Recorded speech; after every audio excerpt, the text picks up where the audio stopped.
Yeah, so the physio and going to see Rich Bricknell, it's been a massive part. I've been going to see him a couple of times a week since the early days.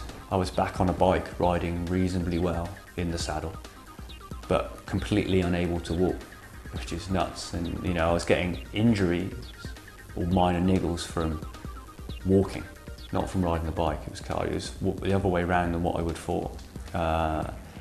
So Rich was able, we did a lot of work together with Rich and a guy called Chris that works for him as well. And learning to walk, I had to learn to walk again, which was nuts. But we managed to do it. It took a while.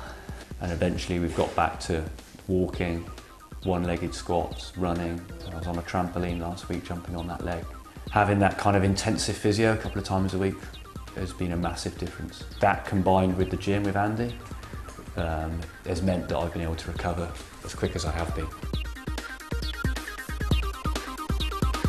Ollie came to see us just before Christmas, 3 months after the injury, and he literally couldn't walk into the clinic, and he developed these wonderful compensatory movement patterns and muscle imbalances as a consequence of non-weight bearing for 6 weeks and partial weight bearing for another 6 weeks.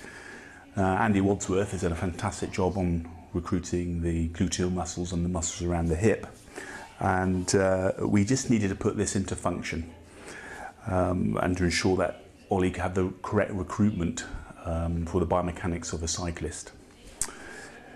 Our goals were quite simple really. First of all, to gait re-education, then we had to get flexibility back into the hip, and then we had to introduce some controlled stress through the hip joint, through the repair, for that to adapt to it, and we did that with controlled plyometrics on the reformer.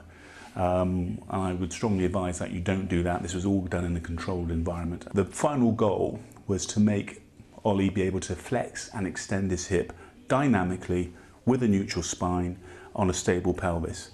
And that's been proved a little bit more tricky than we thought, but we're getting there and we're getting good results. We want to take a positive from this disaster which Ollie suffered in August.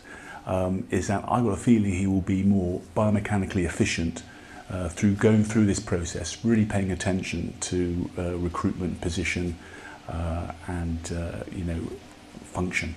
So there will be good coming out of the of this situation.